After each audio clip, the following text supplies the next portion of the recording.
Anyone who works overtime and is slow at their job is just incompetent and should be fired.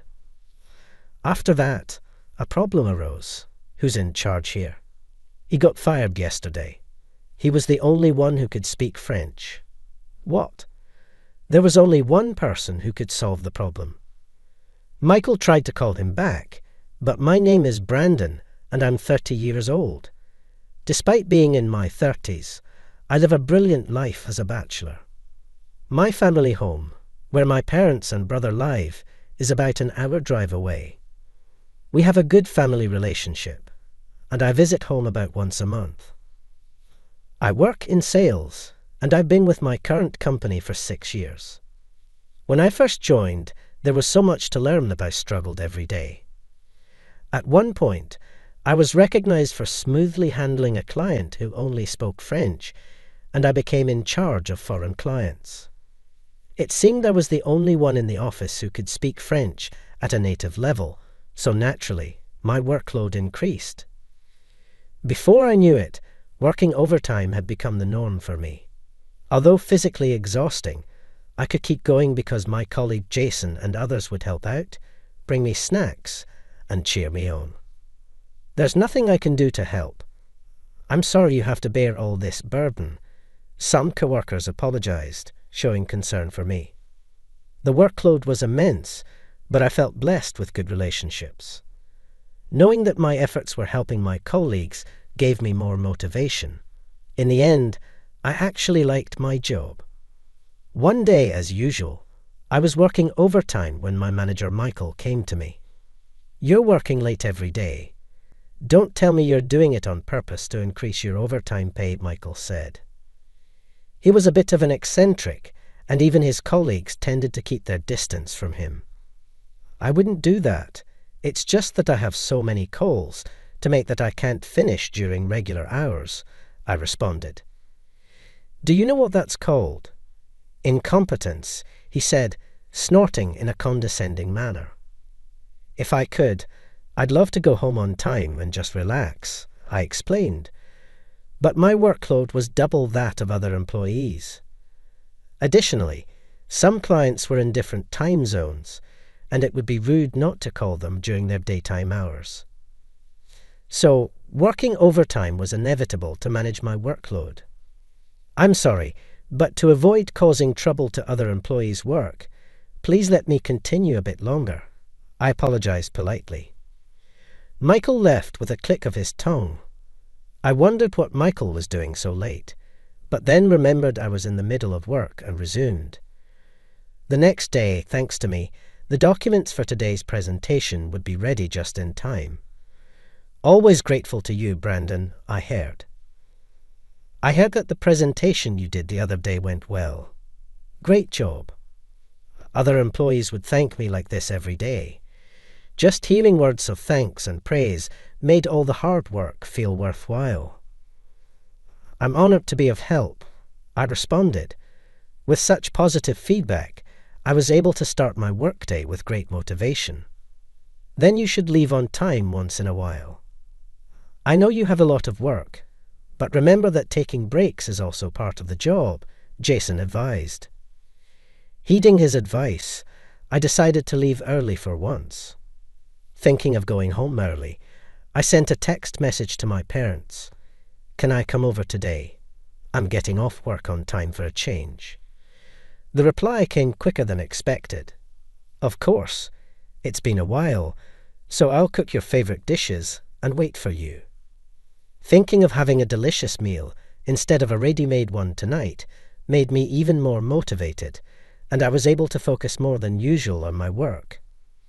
I thought I had done enough to not trouble anyone, and when I looked at the clock, it was just past the regular closing time. Quickly preparing to leave, I greeted the remaining employees and was about to exit the company when Michael stopped me. "Leaving now? You always work late, don't you?" he said in his usual sarcastic tone. "Yes, I finished the minimum required tasks for today, so I'll be leaving now," I responded with a smile, not letting Michael's sarcasm bother me. However, Michael didn't seem amused. "Who said you could leave?" he said, and I heard the sound of papers falling. Michael had knocked all the documents off my desk. "Whoops, my bad," he said, grinning. "Seems like my hand slipped." Looking at Michael's face, it was obvious he did it on purpose. "Oopsie, I accidentally stepped on them," he continued, deliberately stepping on the fallen documents, and left with a loud, crude laugh. I was genuinely worried and quickly started picking up the papers. Employees who had witnessed the whole thing helped me, and we managed to gather all the documents, but it was clear they needed sorting as various papers were mixed up. "We'll handle this. Brandon, just go home, man." My colleagues concerned for me urged me to leave. But there were too many documents, and they would end up working overtime. "Thanks, but I'm fine." "I'll do it and go home. You all have other work, right?" I said with a smile. They insisted on helping, and thanks to them, we finished much faster than expected. However, when I checked the time, it was already 2 hours past the regular closing time, and I had several worried messages from my mom. I hadn't noticed because my phone was in my bag. I apologized as I messaged back. "Work suddenly got busy and it's late. I'll drop by on my next day off. I'm really sorry, especially after you prepared dinner." I sighed with regret as I messaged back. "It's okay, as long as you're safe. I was worried something had happened." "Come by any time," my mom replied. Reading my mom's reply, I felt a bit calmer and headed home. After the overtime incident, Michael seemed to have targeted me, and his childish harassment continued for a while. I was ordered to redo documents for being unclear, and was the only one not receiving company emails. His blatant harassment led to my colleagues often stepping in to help, but the mental strain and stress were gradually building up. With the additional workload and Michael's harassment, I often worked until the last train. Then one day, while working overtime alone, Michael came again.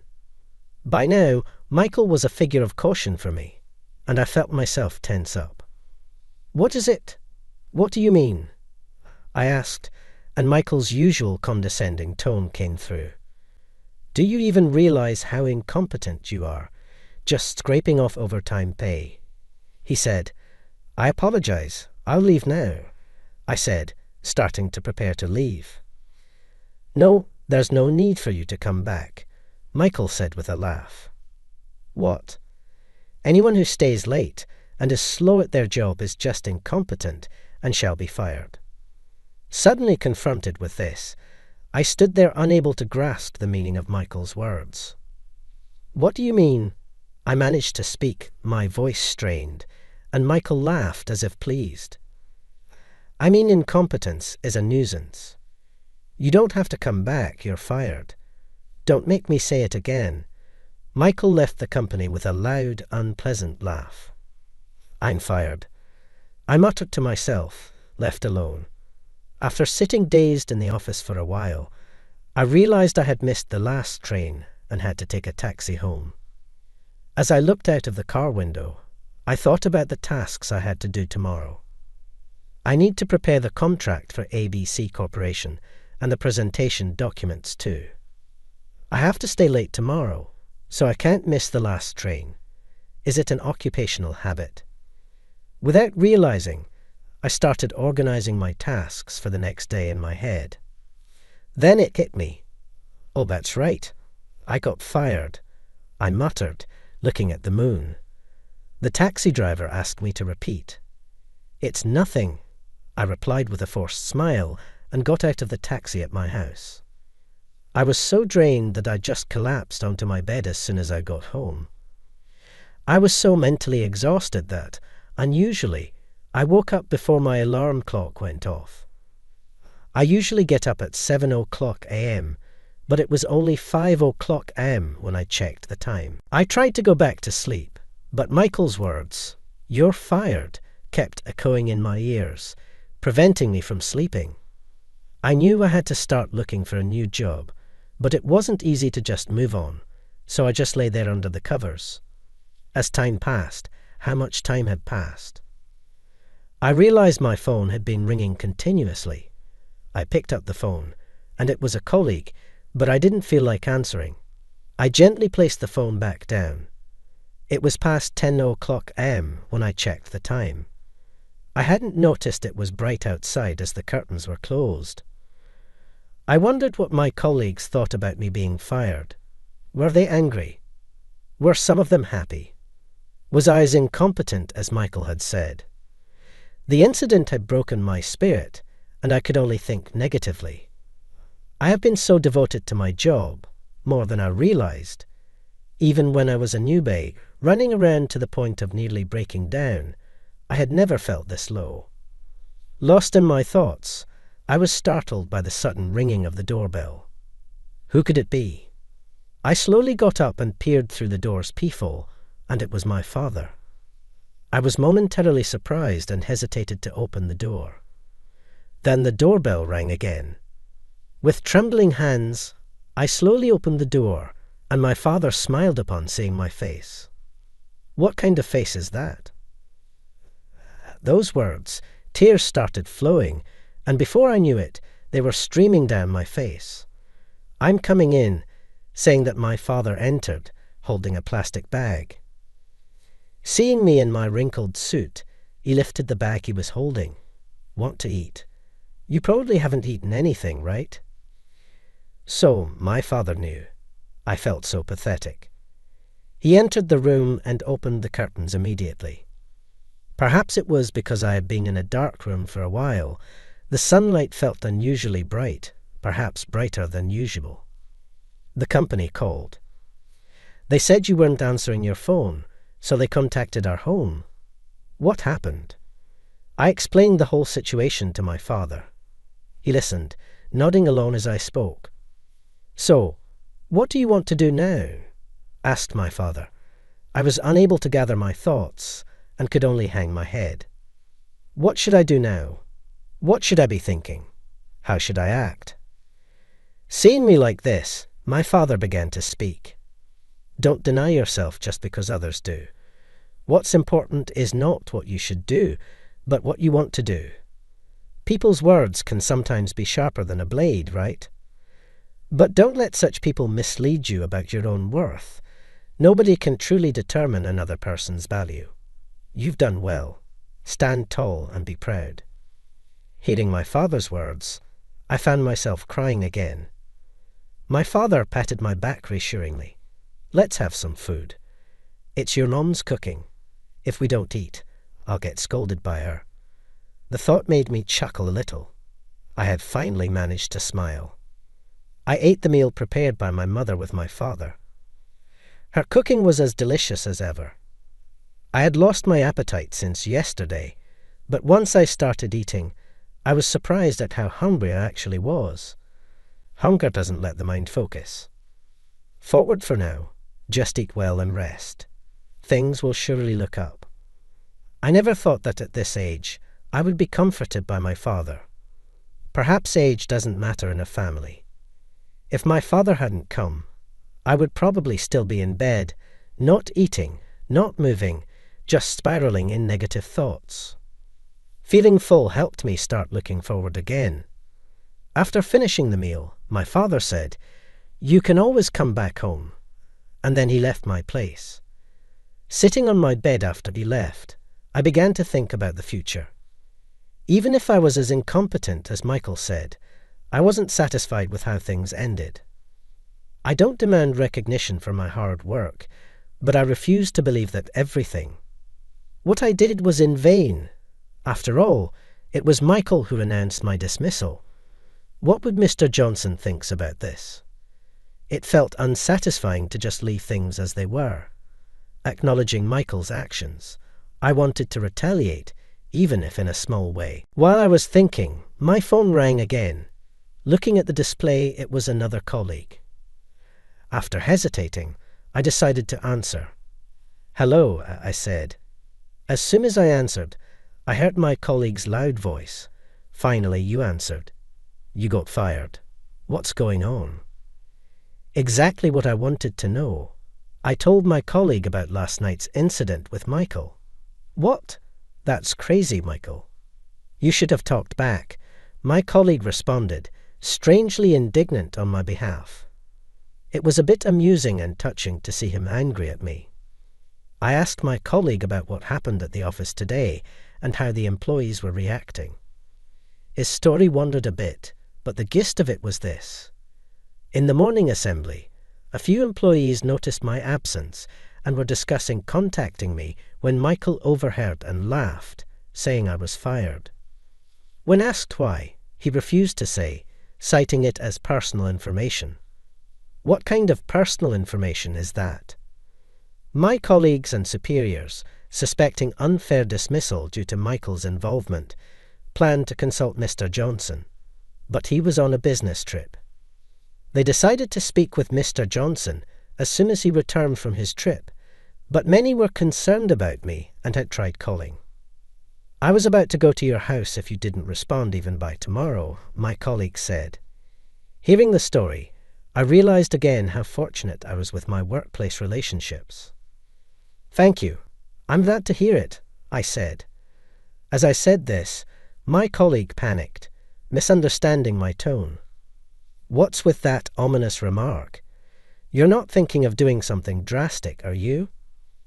I couldn't help but laugh at his words. It's not funny. Seriously, what are you going to do now? Right. What am I going to do regarding my dismissal? I need to understand the company's stance, so talking to Mr. Johnson is essential. But I didn't want to let Michael have the last word. While thinking, something occurred to me. What's happening with my work? Yesterday, I left work without finishing my tasks. There were documents I was supposed to use. Today, I feel irresponsible, but I'm curious to know what happened. Well, actually, I wanted to talk to you about that too. The documents we were supposed to use today, you had mostly prepared them, right? My colleague asked. All that was left was a detailed part of the contract translation into French. Other employees were trying to complete it, but then Michael suddenly said, I'll do it. Hearing this, I was surprised. Michael was known for pushing work onto others, but never doing it himself. So Michael ended up doing it. It was finished just in time, and we hastily sent it to the client by email. But remember that time when Michael did a translation, and it was a mess? We were also worried.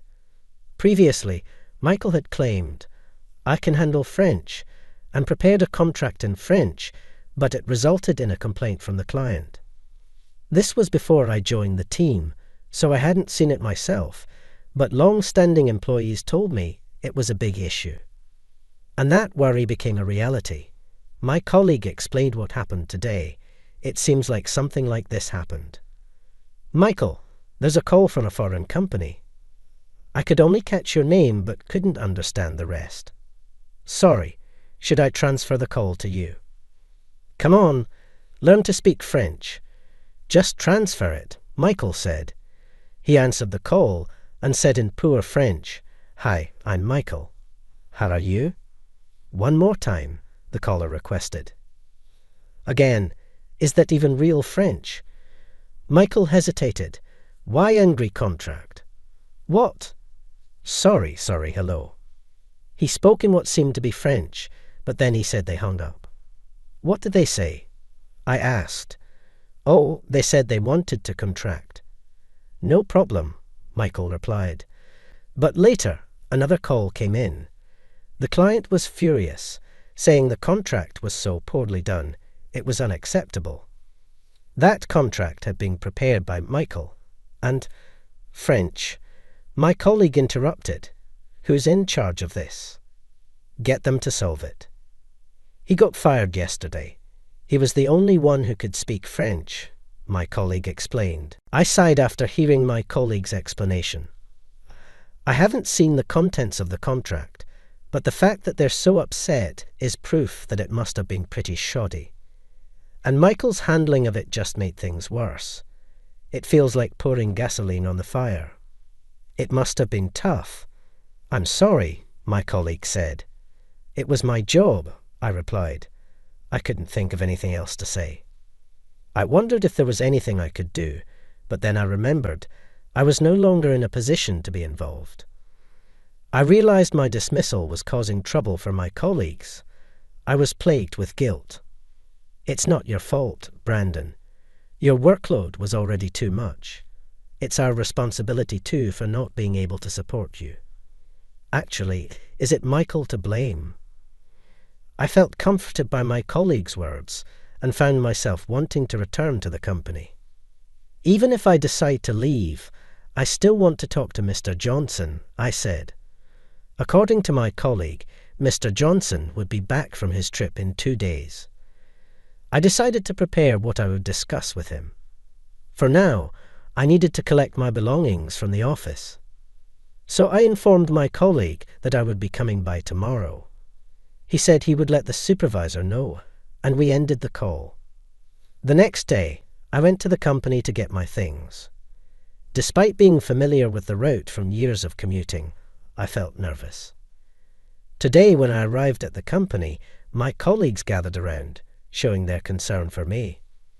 "I'm sorry I couldn't be of help," Jason said, looking frustrated. I told him that it wasn't his fault and assured my colleagues that I was fine. When I mentioned I came to collect my belongings, their expressions turned complex. They seriously considered if there was any way for me to return, showing that they valued my presence.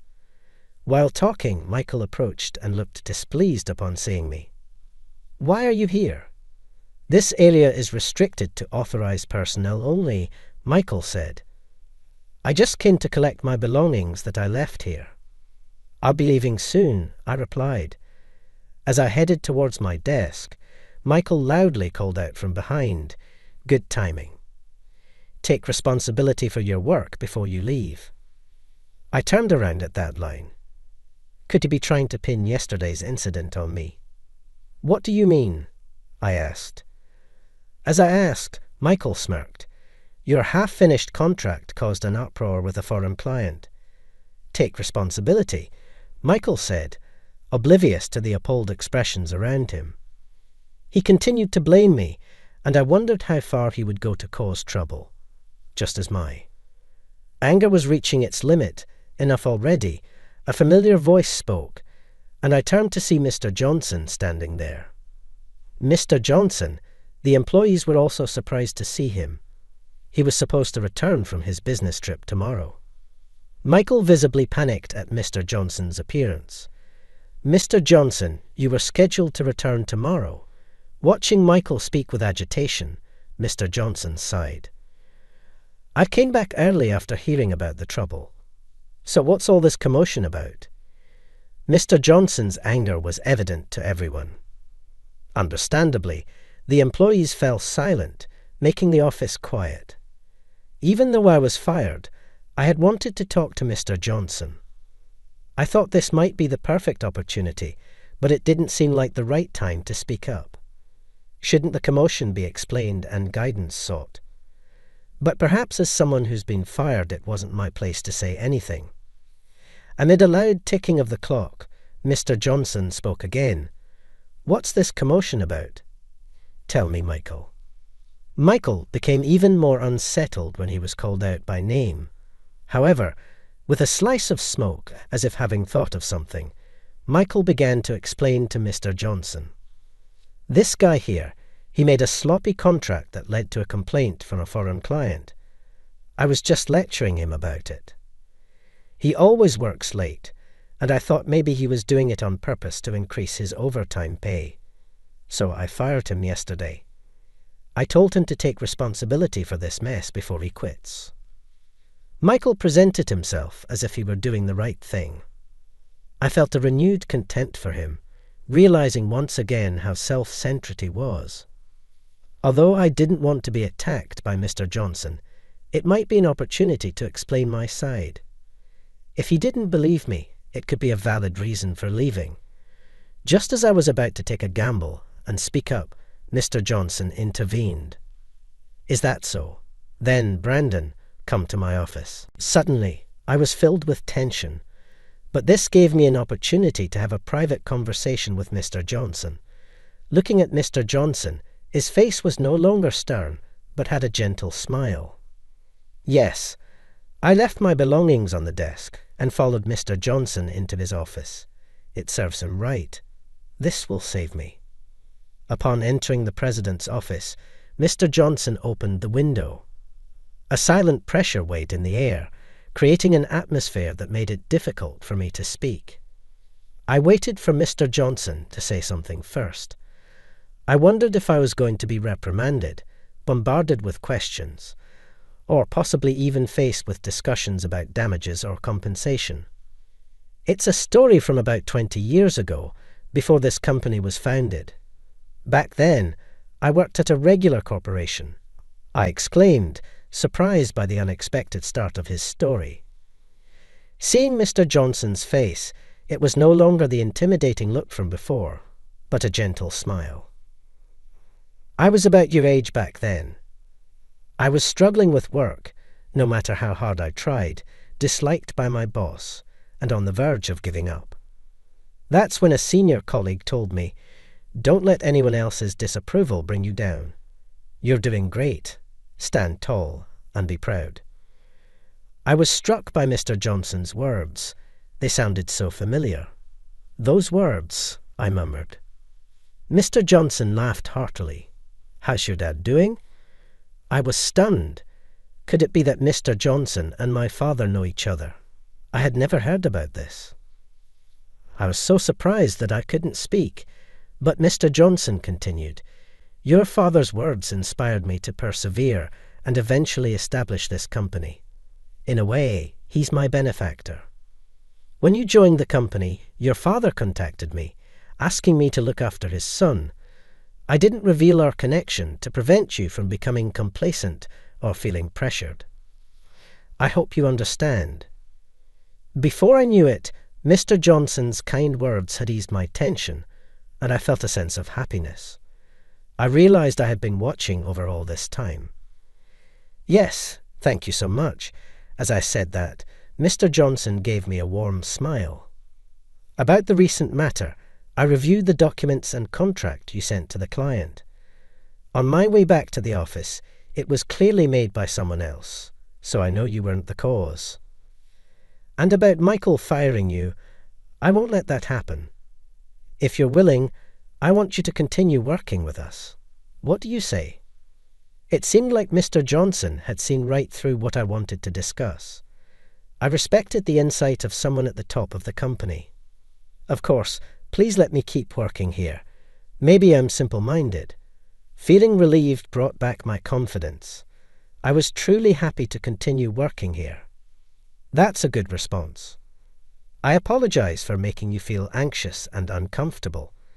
It was not my intention," Mr. Johnson apologized. I was flustered and surprised. It wasn't Mr. Johnson's fault. I knew that and had no complaints against him. "I never wanted you to apologize." "Sorry." I apologized reflexively, and Mr. Johnson chuckled. "Why are you apologizing? You haven't done anything wrong. I've heard about your good work. I want you here, not because of my debt to your father, but because you're a capable employee. Please understand." I learned how much being acknowledged can bring happiness and confidence. My eyes welled up with tears, perhaps because of the emotional strain. Mr. Johnson said I could leave, and I exited his office. When I stepped out, all eyes were on me. It seemed I had caused quite a worry. I smiled and gave a thumbs up, and my colleagues cheered with joy. A coworker patted my shoulder, saying they were glad for me. My tears were slightly visible, and when they teased me about crying, I retorted that I wasn't. I was smiling. When suddenly I heard yelling. No way. Amidst the excitement, Michael stood with wide eyes and an angry expression. "How is this possible? Are you staying? What about your responsibility in the overtime pay?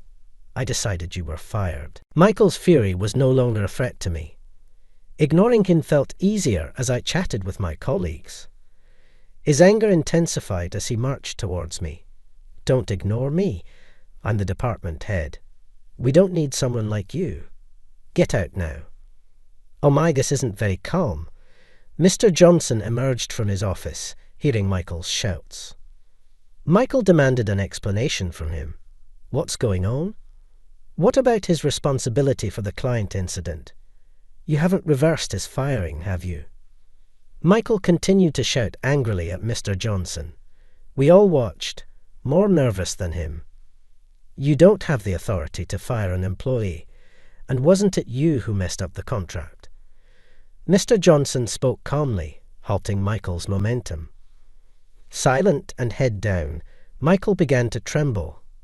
I don't understand what you mean. I didn't do anything. I'm not involved, still trying to deny it. At this point, his audacity was impressive, but not enviable. He desperately didn't want to admit his fault. As Michael denied it, I wondered what Mr. Johnson would say. Then, surprisingly, another employee spoke up. That contract was made by Michael. I'm sure, to my surprise, one of the employees started to testify, leading the way. Other employees also started testifying. I heard Michael ordering the contract to be sent by email. I heard Michael trying to communicate with the client in French, which he couldn't speak properly. I heard it too. It was clear from the conversation that it wasn't going well at all. Michael was taken aback by the successive employee testimonies, but when he shouted, "Shut up!" everyone fell silent. It was remarkable how much disdain he had garnered as a professional, and it was questionable how someone like him could be a department head. I felt a newfound closeness to Mr. Johnson, and considered asking him about it later. Michael, why don't you just accept it gracefully? You're making a bad situation worse. As I said this, Michael turned beet red with anger. It was nothing but a tantrum, and he kept insisting he was not at fault. But Mr. Johnson put an end to this blame-shifting plan. However, we have surveyed footage and computer data history that clearly show your involvement. So, no matter what you say, you're fired. Struck by the final blow, he fell silent and froze for a moment. And then Michael crumbled to his knees. Finally, he was quiet. He muttered in a low voice, sweating profusely. This wasn't supposed to happen. You'll receive a formal notice later. Go home for today. Eventually, Michael gathered his things and left dejectedly. Thus, the matter was concluded. Afterwards, Michael was fired. It turned out Michael was a distant relative of Mr. Johnson, and Mr. Johnson had been asked to look after him because Michael couldn't hold down a job. Michael had been taking credit for others' work and got promoted to department head. Mr. Johnson admitted it was his responsibility for not seeing through it and expressed his need for self-reflection. Losing his job, Michael entered a self-destructive phase and resorted to gambling. Soon, he couldn't pay his rent and was evicted. In a panic, he found a job with a dormitory, but the shared bathroom and thin walls, with complaints about any noise, made it tough. As for me, I returned to work the next day. My colleague's welcome back gift was a pile of work, just as I expected. But now, I am happy to be busy again. When I was getting into the swing of things, Mr. Johnson came by and limited my overtime to 3 days a week. When I asked why, it seemed that my father had expressed concern, asking, "Aren't you making him work too much overtime?" I was a bit dismayed to have my father involved at this age, but I knew he was concerned about me. With reduced overtime, I started visiting my parents more often. My mother and brother, worried about the recent events, treated me as if nothing had happened, which I greatly appreciated. Later, I learned that my mother was childhood friends with Mr. Johnson. She had wanted to complain to him about the overtime in the recent incident, but my father had calmed her down. My brother had been fired up about taking action against Michael, but again, my father had intervened. This whole situation made me realize how many people were on my side, making me feel fortunate, though maybe a bit overprotective. Later on, I became the training supervisor for a newly hired female employee, which led to starting a relationship. Another important person was added to my life. I now want to be someone who protects others, And that's how I'm living my life.